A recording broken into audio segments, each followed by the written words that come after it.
Okay. Can you see my desktop? Yep. Okay, good. So we're on week number 5. Just again, congratulations for everybody for continuing on and keeping the pace. We're going to keep moving forward here. We're going to have a little review today, and I always like to start out by getting into our new identity. So everybody stand up if you want to make that move. Go, yeah. Make some noise if you want. Get into that state. It's always a good way to start.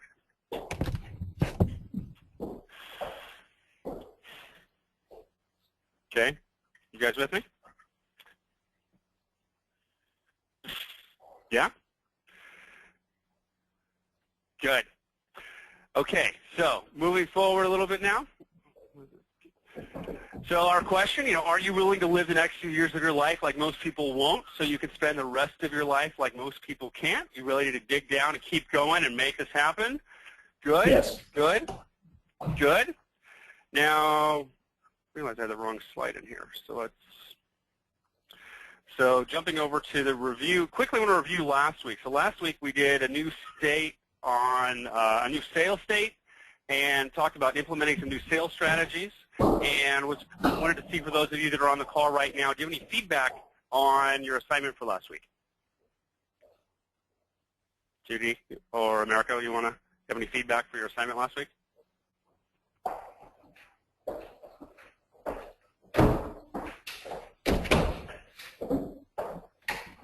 I found that this one was a little more challenging for me, probably because I've never been in a sales job before. Yeah. And so I don't know if there's just resistance, a little bit of resistance going on there. Yeah. I'm trying not to get too down on myself about it, but at the same time I was like, what's going on here? So just I was curious about that because I found the other ones to be a little bit easier. Okay. And were you able to get into that state on our call last week? Yes, I was, but then it's I still find that there's a little bit of that in the background, in my mind going, you've never done this before. So, I think it's something I got to work through. Well, don't you have a family business? I do, but I'm more involved with the marketing end, so my husband does more of the interaction with the clients right now. Okay. And so what's happening is, starting October 1st, I'm actually scaling back on my other job, and so I'll be actually more involved in that. So I'm going to have to learn all these things, but right now it's not an active part of my job. Okay. Okay, well, just be aware that statement that I need to learn how to do it or I'm not good enough or I haven't done it before, that's all just a story. Okay. It's just a story. True. So if you're going to tell a story, tell a good one. Right? Right? Because it's either a fact, like this rock weighs 5 pounds, that is a fact. If it's not a fact, it's a story. And if it's a story, make sure we're telling good stories. So, and it's very normal, especially in the sales thing, and, a lot of people who aren't in sales have negative beliefs about sales. Because if I was to ask you, salespeople are blank, what would you say? I don't even know what comes to mind. I mean, I don't have a negative thing about other people in sales. Okay. I guess I've just never seen myself in sales. Okay. Well, some people do. So I would just reframe it in a way that makes sense, right? So it's like you don't have to call what you're doing selling. You can call I'm serving customers, right, or I'm connecting, right? Because that's just a label, right? And sometimes that label brings anxiety with it for people who haven't sold before. If you come from a place of service, I am here to serve our customers. How can I help you? Yeah, that definitely feels better. Yeah. Versus here, I'm here to sell you something. What can I sell you? So that's why you really want to pay attention to that. And you always want to start in the place of service because people can read that and customers can read that. Okay. And as you grow your coaching business, you're going to have to sell. Exactly. So what you should do is fall in love with helping people. So if you could fall in love with helping and serving people, then it's easy. You don't have to worry about selling and stuff like that. Oh, what I'm doing today, I'm talking to people about my business to find people that I can help. Okay. Versus I got to make 4 hours of phone calls, some cold calls today. See the difference? And it's simply it's simply the framing of it. Okay. Okay. Good. Good. Americo, you have any feedback? Well, first of all, I'm catching up because I was on vacation the last couple of weeks. Okay. Fantastic vacations with my wife Maria, but I didn't do as well practicing all the stuff. I was able to listen to the sessions eventually. Okay. And made some notes and everything, so I was following in that sense, but not practicing everything. But I did practice in some of the new states. Okay. And I tell you, first of all, I can get into the selling stage, but initially it was not something that I enjoyed. It was when you say salesperson is, it first that comes to mind is sleazy or fake or you know, trying to tell a story that's not totally true. All those things come to mind, and I'm much more, or I have been in the past, much more of the hard management type of guy that you know, get the facts analyzed and get a solution. I'm not in the business of you know, talking people into things. And I do realize that I miss that whole part. I do a poor job of sometimes even selling ideas, because I say if an idea is a good one, it self-sells. I don't have to do anything. Yeah. And well, that's not a. I know that that's not a fact. So definitely something I got to work on. Yeah. Well, you also said talking people into things is what you said. Right. Did you know that you said that? Yeah. So that's a frame on the sales process. So what I would encourage you to do, you know, and that's great that you still listen on vacation. And whenever we stop or life gets in the way, we just keep going, right? Just pick up and keep going. Right. What I would encourage you to do, if that state wasn't as powerful, I would encourage you to listen to that exercise last week again, week 5 or week 4. And when you start to go through the process of treating the sales state, try to think of it as creating a servant state. Try to do that. So, because right now you have some beliefs and association around sales, and because when you said that, you were saying, I need to, when I'm, you know, it doesn't feel great to try to sell people something, but if it's a good product, it sells itself. So I would say, do that again, but frame it as, okay, I'm not in a selling state, I'm going into a servant state who's going to serve people by delivering products and services that will serve them in the best possible way. Okay. And see if you get a different result there. Okay, we'll do that. That's what I would say. Okay? Good. Good. And where did you go on vacation? I went to a week in France and a week in Italy. So it was pretty good. Yeah. We were with a group of friends and in France, and then with Maria in Italy. It was fantastic. I can share some pictures there later on. Yeah. That's awesome. That's awesome. That's a little bit. That's a little distance from Brazil, though, right? It is. Yeah. Yeah. Okay, good. Thanks for sharing. Okay, so we're going to move forward here. And before we go into today's lesson, what I wanted to talk about is to see if anybody has any questions so far and any content up till now.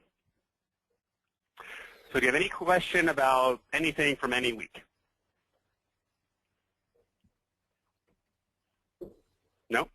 No, the content's pretty clear. I think it's very straightforward, very well put together, Jason. Okay, good. I appreciate the feedback. Okay, good. We're going to move forward here, and today we're going to keep it pretty simple. We're going to talk about, here's a little gift that I received 2 weeks ago, and I'm going to share it with you guys. And this is a little exercise, and it's called the Magic Minute.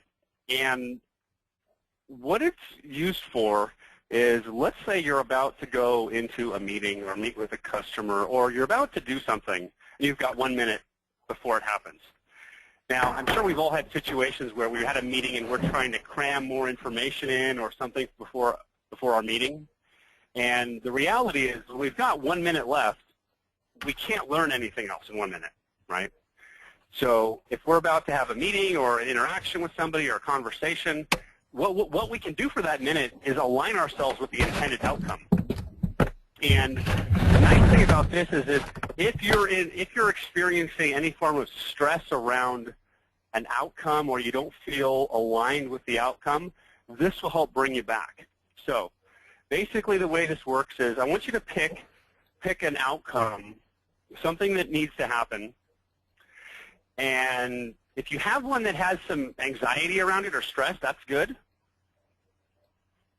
And if not, pick something that needs to happen that you're not sure if it's going to happen. Can you think of one? Yes. Yeah? Judy, can you think of one? Okay, now I want you to close your eyes and take a deep breath. Take another deep breath. One more deep breath. And put your attention on your entire body.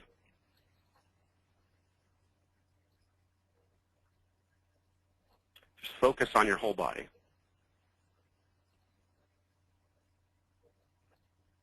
And when you do that, you should start to feel the energy of your body.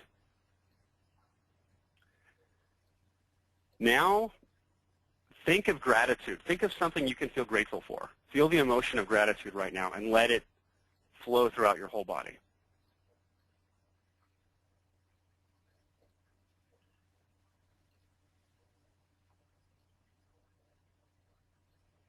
Now think of the emotion of love, and think of somebody you love or somebody who loves you, and let that flow through your whole body.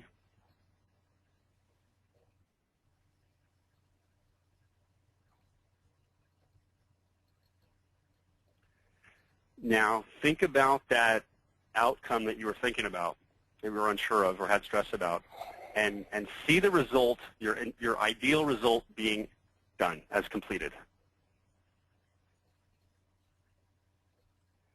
And let the vision of that complete result flow through your whole body. So it's like a fact. It's done.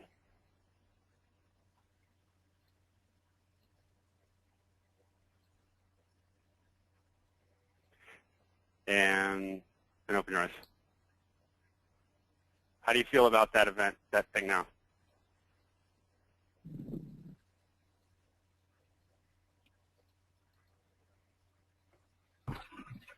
A lot more relaxed about it. Yeah. For sure. Yeah. Pretty cool. What about you, America? What do you feel? Do you feel different after that? Pretty magic. The getting the gratitude and love after the breathing, pretty strong. And can you hear me? Yeah. And I think on the outcome, it's just to have that confidence that it will happen. And what's actually happening right there is the breathing and focusing on your body gets you out of your head and into your body. And gratitude and love are very high emotions with the energy vibration that they have. They're some of the highest positive emotions you can feel, whereas compared to like anger or frustration, right? Gratitude and love are way up there, so your body vibrates at a higher level. And then when you think about the results, your body is actually in the vibration of the result that you want. That's actually what's happening there. So you're like putting yourself in the vibration of that result happening, so that you're connecting with the law of attraction, you're connecting with the reticular activating system in your brain. So then it just takes a minute. Takes a minute. So, and it centers you, clears you out of your head, and you're just, so. Pretty cool, huh? Pretty cool. So, yeah. Okay, so, and then today we're going to talk about rapport and then we're going to talk about leverage. So first thing about rapport is we're going to talk about matching and mirroring. Now, if you ever watch two people, when people talk, like you have a conversation between two people, as they connect, if they start to have a connection between them and the conversation starts going, people are going to naturally start to mimic each other.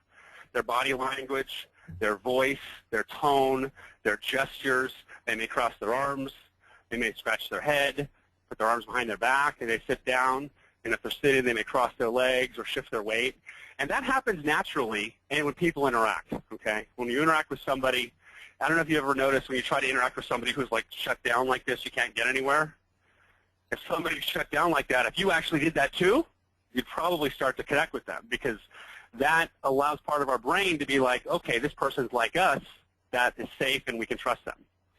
So one of the great tools in connecting with people is understanding rapport and building rapport, because when you have rapport, then you can influence and you can communicate better.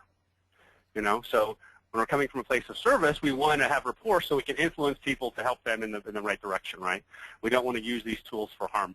And one thing is matching and mirroring. So basically that means is if you're interacting with somebody, and it can be in person, it can be on the phone, if you want to build rapport quicker, you want to mimic them, right? So if they're sitting at a desk and they lean like this, then you go like that. They go like this, you go like this. And maybe they do that, and then they move, and then about 20 seconds later, then you move. You know, you do this.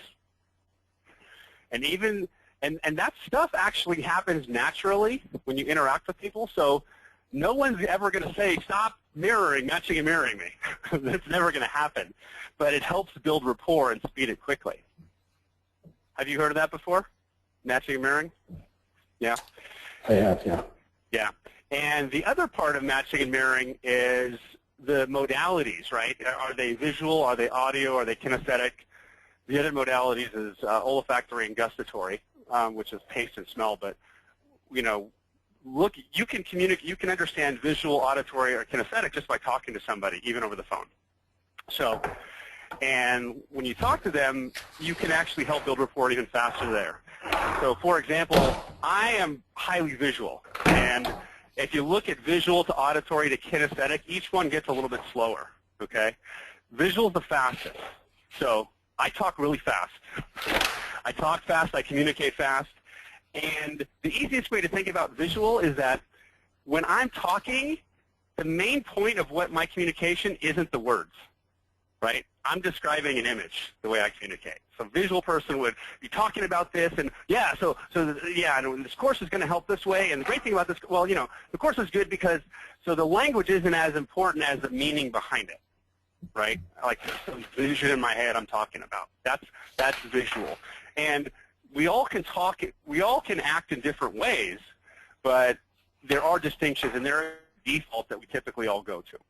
Now, auditory is a little bit different because they will talk slower, and an auditory person will generally be a little bit more clear about what they're having to say, and by choosing the words that they are specifically choosing. And when a visual person talks to an auditory person, a visual person is probably waiting for the auditory person to finish talking so that they can finish talking. But auditory people will also generally be more articulate, or they'll have a bigger command of the vocabulary, and they won't rush, and they'll be, you know. You've talked to people like that, right? Where they're just like, they communicate very clearly, and that's the thing. So that's auditory. And kinesthetic is feeling-based. You know, they feel it out. And kinesthetic people, you know, they really need to feel this out. And what I'm wondering if this is gonna, what does this feel like? Like kinesthetic are really slow. You know, like when if I'm coaching a client who's kinesthetic, I literally have to sit down and maybe even like lie on the floor. Because I communicate so quickly, and to communicate at that level, I've got to really like, go like this to slow down. So when you're talking to people like that, you can see the difference. And matching and mirroring that communication style will help you build rapport quickly. And right here are some examples of those. So the other thing is a visual person will use words like look, see, view, reveal, vision, imagine.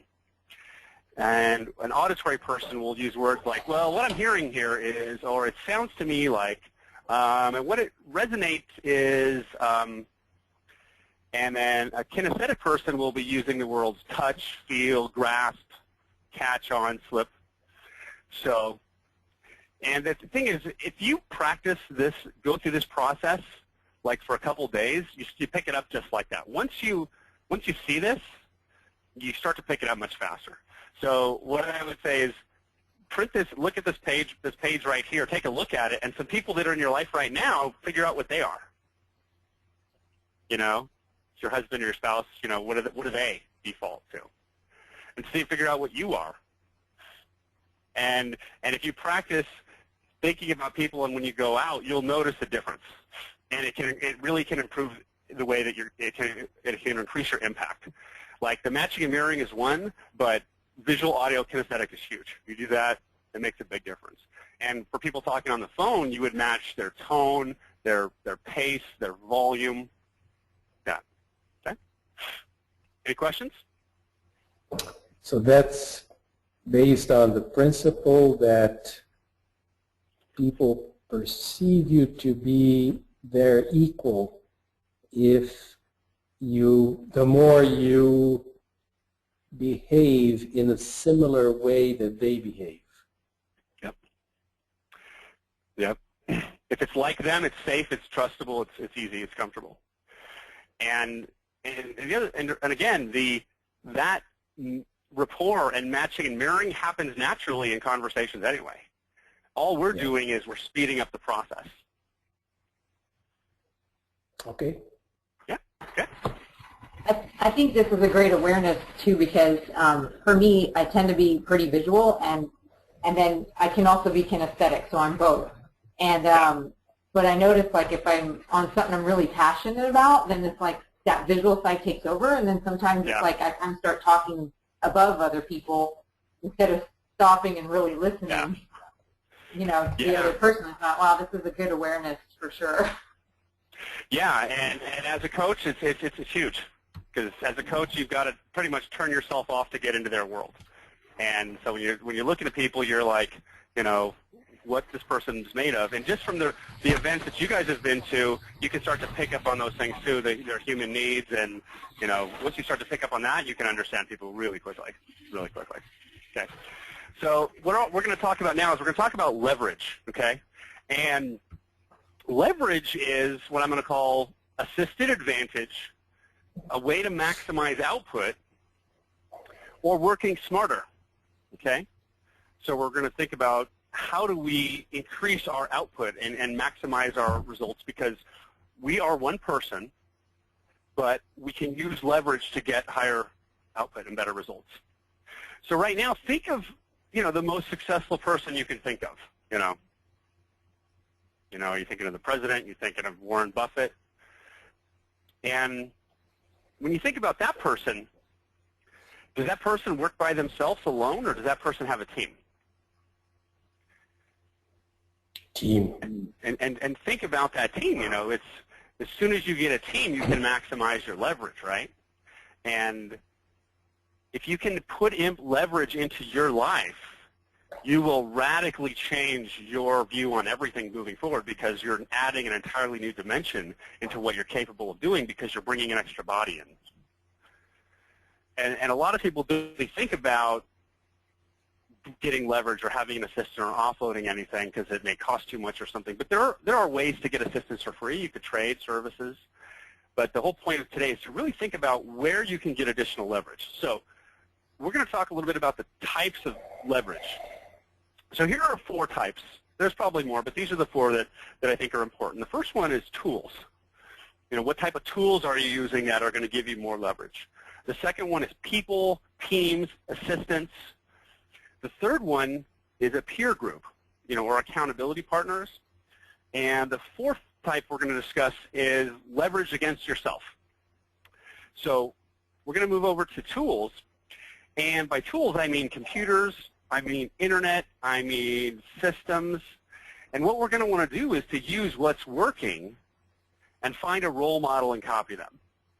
Because if there's a person who's getting the results that we want and they have a system or they have a tool that's working, we should just copy it and use it. Creating tools and systems is very time-consuming, especially when starting a new business. You want to jump into that business and focus on results and making money, boom, moving now.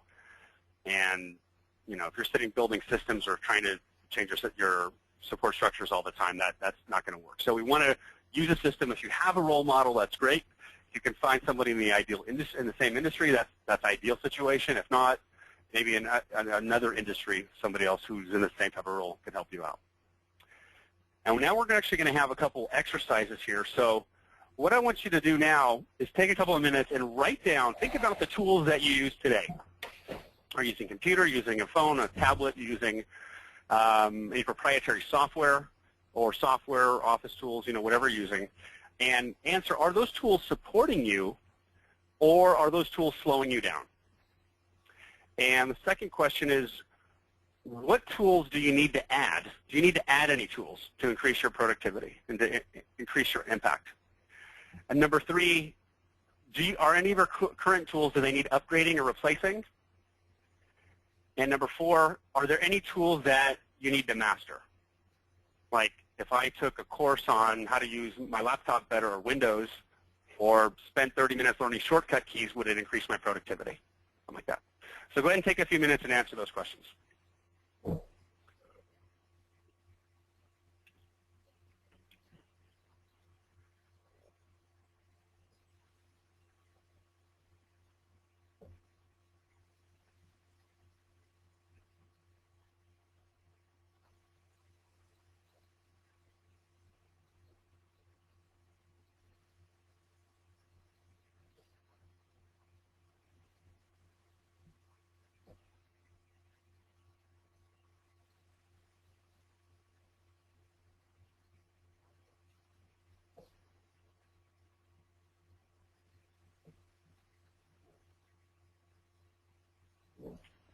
And then let me know when you're done.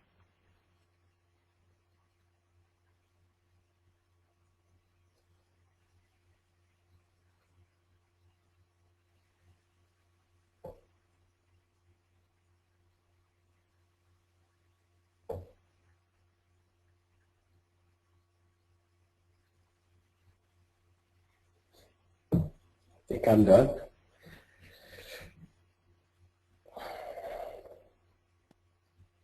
Okay.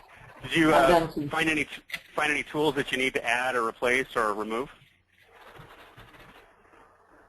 I did. We have right now we're outsourcing all of the drawings for the cabinetry, and it's just adding a third party, and it's becoming kind of cumbersome and hard to meet deadlines on time with that. And so we have a software in place, but we haven't mastered how to use it yet. So that's one thing that I think is pretty critical, because as we're moving into these higher-end homes, this is pretty expected for most of the homeowners and the contractors we're dealing with. They want these very high-level drawings. Yeah. Okay. Good. Good. Mariko, do you have anything to add? I think my tools are supporting me. I don't see anything I should add immediately. My computer is not charging the battery, so I need to get a new computer. That's pretty simple. And what tools do I need to master? Since I'm not adding anything, I'm pretty proficient with my day-to-day productivity tools. So. Okay. Good. Yeah. Good. Okay. Next, we're going to move forward and we're going to talk about people. We're going to talk about, and the people that can give us leverage. There's assistants, there's secretaries. We could have business partners. We could have teams. So what we're going to do with this next exercise is we're going to list 5 people who can assist you and either have a skill set or the motivation or the ability to help you. Who are those 5? List 5 people who can help you. And then answer, can you pay them? And answer number 3 is if you can't pay them or you don't want to pay them, what can you offer them in exchange? Do you have a skill set from a previous job or hobby that would be of value to somebody else? And then answer, what activities can you offload to that person and how that will boost your effectiveness? So go ahead and take a few minutes and answer those now. Does it, people that are working in my team at the company would count? Well, I want you to think about the team that you have now, and would adding anything improve your output? You know, as we're moving to that, trying to double our income to that new number, would adding an assistant, like your own personal assistant, would that help? Yeah, okay. And then what could you offload to the assistant, and yeah, think of it that way.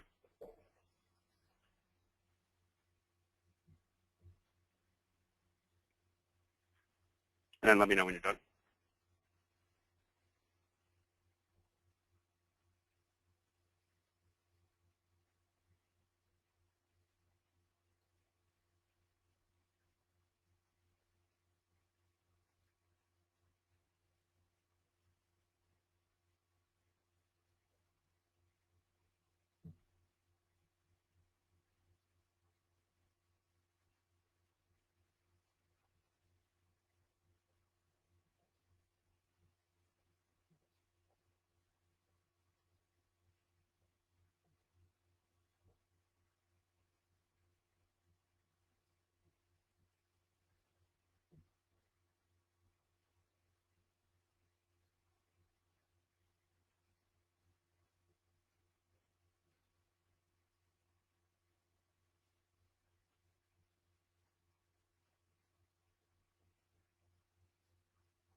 Judy, you done? Okay, America, done? Okay. Yeah. Anybody come up with anything new that they hadn't thought of before? I thought in a different way, something that I was already doing. I'm considering teaming up with 3 other guys to for a new venture in selling tractor parts in Brazil. And the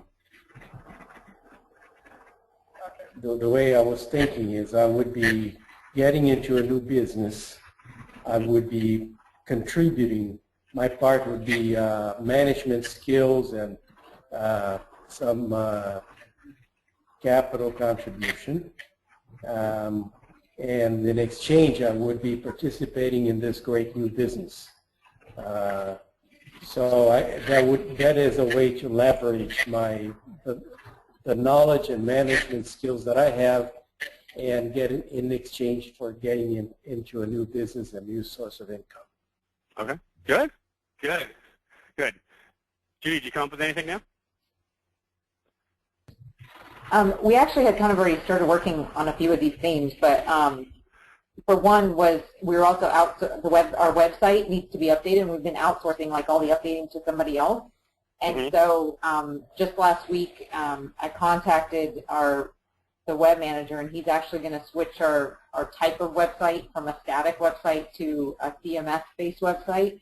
And then, so one of the things I thought of is like working with him, he's going to train me on how to do our own updates. So obviously adding myself as on the staff is one of the ways we are changing, because there was nobody there doing what I would be doing. So that's sort of like the marketing and going after finding new clients has sort of been left in the dust right now. It's all word of mouth. Yeah. And then that company with the Cabinet Pro that does the high-end drawings, they actually have a trainer. You can hire them to come out. So I think we need to do that because we need to have all of our staff trained on how to use the program. Okay. Good. Good. Good. And next week we're going to talk about social media, so that will help too, so you can actually get more marketing. Okay, so the next type is a peer group, and one of my favorite quotes is, Jim Rohn's, "You are the average of the 5 people you spend the most time with." And you really want people who are already doing or have already done what you want to do. So, what I'm really bringing up here is try to seek out, look at your peer group, and do you need to seek out a new peer group? So here's the next exercise, is to think about what are your weak spots, and think about your current peer group. Is that current peer group supporting you or holding you back? Do you need to change that peer group? And if you need to change that peer group, or what kind of resource would boost your results to help you learn in your weak spots? And this last one is, where can you go to find this new peer group to seek it out? Okay, so think about what type of peer group would help raise your game. What kind of people might be in there? What may they be doing? What level might they be playing at? And where might you find them? Okay, so go ahead and take a few minutes and answer that.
Judy, you done? Okay.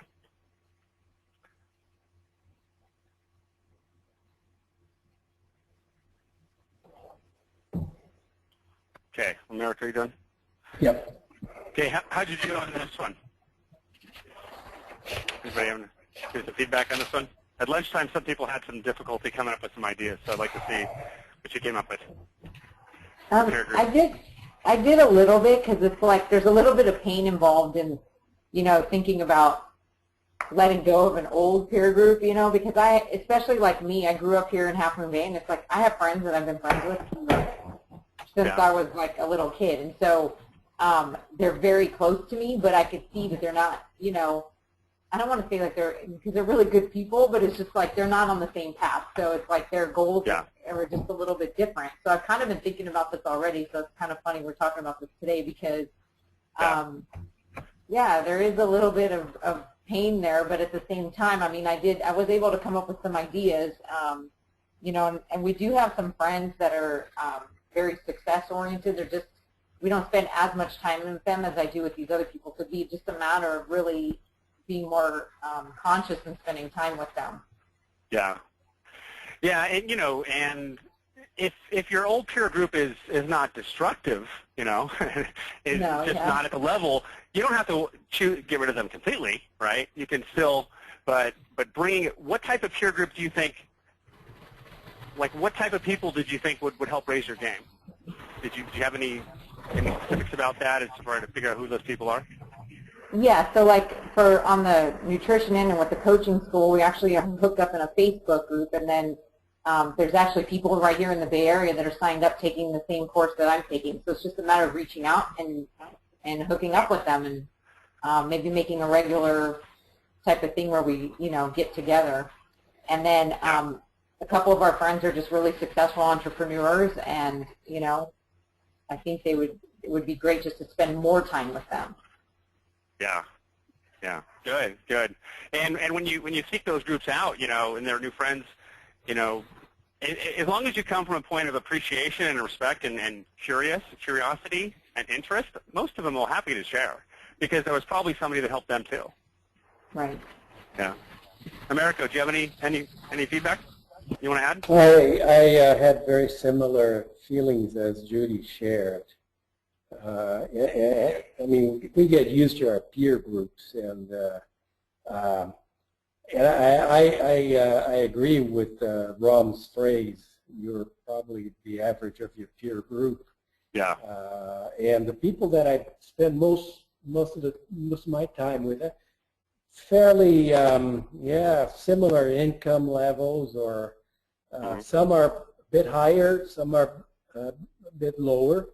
But on average, I'm probably within average of that group. Okay. And I struggle a little bit about this, call it deciding to change the peer group just to for the, you know, to make more money. Struggling with that. So I could find more successful people to spend time with, but so far I haven't chosen to do. Something I'm struggling with. You know, and you don't have to change the peer group, right? You could simply add an accountability group of, you know, specifically go after a group that can focus in a different area.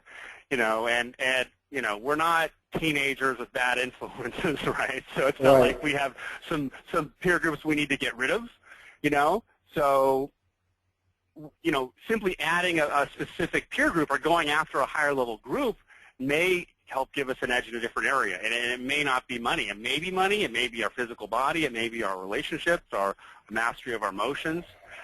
So if there's an area in your life, and being connected to, you know, all the events you've been to and the Facebook things, you know, there's a lot of opportunities to connect with people all over the world, right? So there's ways to create those peer groups now. And so if there's a way to, if you see the need, then go for it, you know? If you're content with where you're at, that's fine too. We just want to make sure that you're being supported in the best way.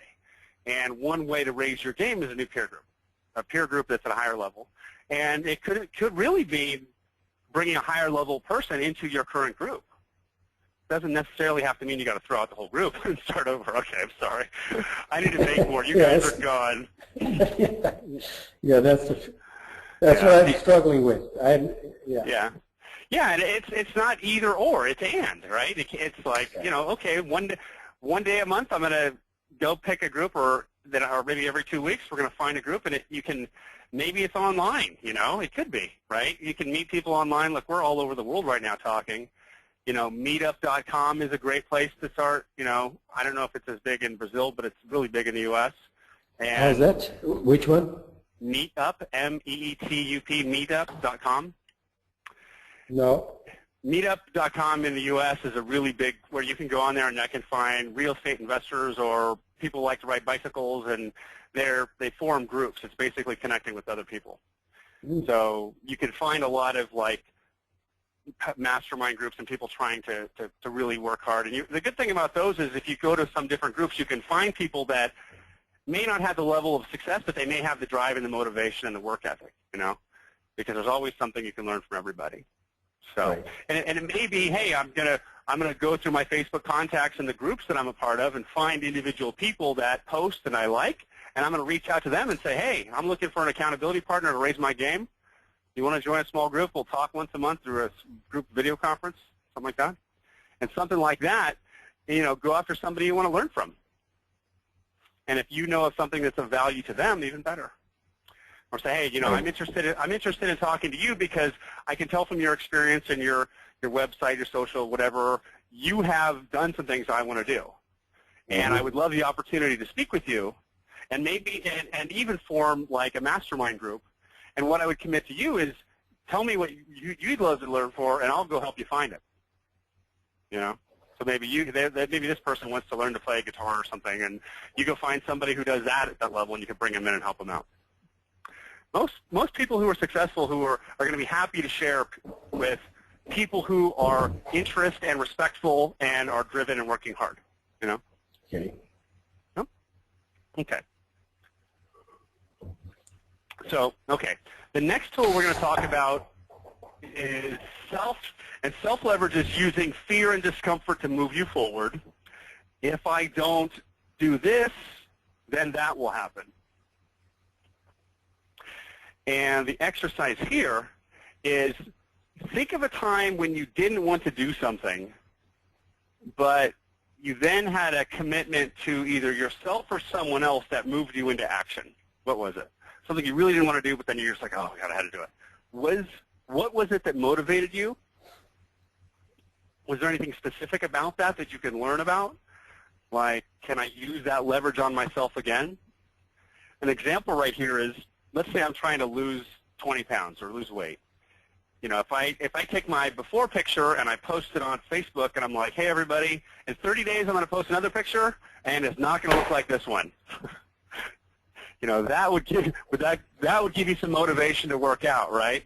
Or you go on there and say, hey, everybody, I'm going to wake up at 5 a.m. every day for the next 2 weeks, and I'm going to work out for an hour every day and then show you this butt, Because like you sit on your butt for a week and you're like, oh, man, in 3 weeks I'm going to have to post another picture up there, and you're going to start working out like crazy, right? Yes. So it's a great way to get leverage on yourself. So go ahead and answer these questions. Think of a time that a commitment to another person really motivated you to do something you didn't want to do. And see if you can use that type of leverage. Think about, can you use that same type of leverage going forward? And is there something that committing socially or to your friends or to your family, this is going on in the refrigerator, I'm giving up chocolate today, boom, So go through this exercise and see if you can use leverage like that to help you forward. Go ahead and do that now.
Hello?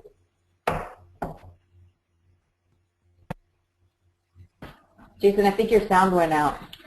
Oh, I had you muted. Okay, I'm talking to myself here. I was saying, Americo, do you have one to share? I saw you smiling there. Yeah, I couldn't hear you. Oh, okay. No, it's some years ago, my wife and we like having a couple of wine here and there, and so during Lent time, we said, okay, we're not going to drink anything during Lent, and which was, believe it or not, it was a challenge, and. But because of my commitment to her, because you know I knew that she was going to be keeping her part, I also kept my part, and we were pretty loyal to each other on that, and of course to our higher purpose of doing something different or special to remind us of Lent. So that worked very well, and was exactly you know, committing to another person and making that that calls you up to the what you committed to. Good. Good. Is there anything now that you want to commit to somebody else to move forward? What I have done, I think I shared with you, Jason. I'm planning to have a small group teaching on RPM. Yeah. And that was for me was a big step, you know, just making the decision, putting the things together, and I'm right in the middle of that. And the way I found to make it happen, to really make it happen, I started telling people that I'm doing that. Yeah. And so I shared with many people, including you, that I'm planning to do it. And with that, it kind of makes it, you know, it's a one-way street. You know, you really go there. It doesn't matter. I may not do a great training, but I will do a training. So it will happen. So. Good. Well, if you want to get good at something, teach it. That's the way to master something. That's exactly the idea. Yes. Good. Good. Hey, Judy, do you have one to share for this? Yeah, the thing that came to mind is when we realized that my daughter was having issues in school, kind of the idea of talking to the administrators in the school, they kept denying there was a problem. And so I'm not very confrontational, and I don't usually like those kinds of situations. And then they were even denying our request to have her evaluated in school. And just having the courage to like really be committed and spend the time and look up the laws and then follow through with saying, no, that's, you know, against the law, what you guys are proposing, and, you know, that kind of stuff. And just like even having the meeting and knowing that they were going to give resistance and just sticking to our guns, even though it's uncomfortable, you know, that's an, you know, a time that I can really, you know, there's a lot of emotion behind that, and it's like it was my commitment to her to make sure that she got her needs met with the school. Good, good. And is there something right now that you could commit to somebody else to move forward on that can get yourself some leverage? Yeah, the thing that comes to mind is just committing to my family to stay on track with, you know, helping bring income, you know, in the family business, and then also staying on track with my studies and being focused on the coaching business so that I can have more flexibility and time to spend with them and quit my job within the next year. Okay, good. Okay, good. Thanks for sharing. Okay, we're going to move forward a little bit here, and we're actually at the end. Actually, it's almost about top of the hour, so we're going to go over the assignments real quick. Not much more. So first, let's get back up into our state. Move. Yeah. Get back into our state. Good. Now, the assignments here, what I want you to do is think about 3 actions that you can implement immediately that will create more leverage in your business. And what I want to really see is I want to see like exponential growth and leverage, like bringing in an assistant, like doing something at a higher level that's really going to push you forward. Is there somebody that you could trade services with, or you could hire, or could bring in? How could you really not just get like 20%? I want like 300% more leverage. Like, boom, that next level. Think about what those actions are and how you can do that. And I want you to join a new peer group. And this peer group can, it doesn't mean just say goodbye to the other ones. But find one that is full of people that are playing at the level you want to play at now. Seek them out. Try to at least find a couple people, and you can even form a group there. And a group that's really going to hold you accountable to the next level. If you're in a group now that is maybe once is not at that high level, see if that group can be lifted. Basically, can we? Hey, let's all take this game to the next level. Do you guys want to do that? We'll hold each other accountable. That's another strategy there too. And then look at the other types of leverage to think if there's any other ways you're missing to really get your result. Because I want you to have the difference in, oh, okay, this is different now. I've got an assistant. I got something else. Boom, we're going to the next level. Okay? So, any questions? Any questions? Good. Nope. Okay. I really enjoyed the class of being almost a 2-to-1 coach type thing. So it was great. Good, good. I'm really glad you're getting value out of it. Continue to do your incantations, right? Every day, 10 minutes a day. That's the most powerful thing because, make that incantations and do them every day because it's so powerful to do those, okay? We'll see you one more week. Great job. Keep it up till the end. All right, everybody. Good night. Take care. Bye.